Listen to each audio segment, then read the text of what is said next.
श्रीराम समर्थ. श्री गोंदवलेकर महाराज प्रवचने. दिवस 36. कळकळीचे नामस्मरण.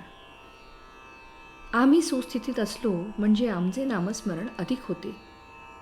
त्यात काही बिघाड झाला की तिकडेच सारे लक्ष वेधते.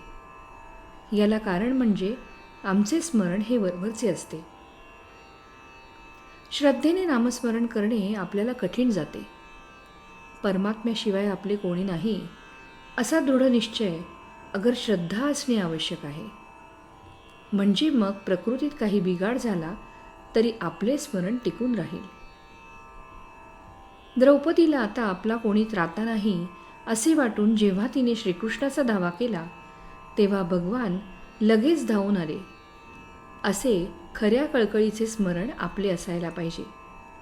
जसे लहान मूल काहीही झाले तरी आपल्या आईलाच हाक मारते, दुसरे तिसरे कोणी जाणत नाही, तसे आपले परमेश्वर स्मरणाच्या बाबतीत झाले पाहिजे. आपली भिस्त खरोखर कोणावर आहे हे संकटकाळीच उत्तम कळते. नामस्मरणाच्या पायऱ्या अशा सांगता येतील.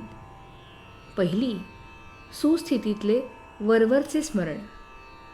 दुसरी, परमात्म्याशिवाय आपले कोणी नाही ही जाणीव होऊन संकट समयी त्यांचे स्मरण. आणि तिसरी, हीच जाणीव दृढ होऊन पुढे अखंड होणारे नामस्मरण.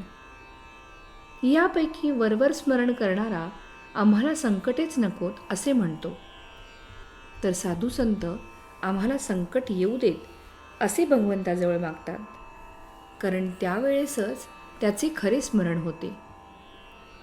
आपण स्वतः आहोत याची आपल्याला आज जितकी खात्री आहे तितकी खात्री भगवंत आहे अशी झाली पाहिजे.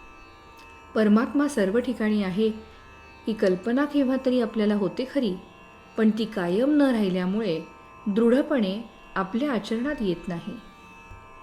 आपली वृत्ती तशी झाली की ती आपल्या आचरणात येईल.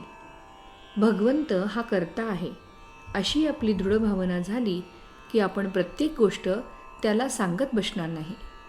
भगवंताला सर्व माझे कळते असे जर खरे वाटले तर त्याला आवडेल असेच आपण वागू. पहाटे उठावे आणि भगवंताची मूर्ती डोळ्यासमोर आणून प्रार्थना करावी आणि तुझे विस्मरण जिथे होते तिथे मला जागृत करीत जावे. नाही मला आता तुझ्याशिवाय आसरा असे म्हणून त्याला मनःपूर्वक नमस्कार करावा.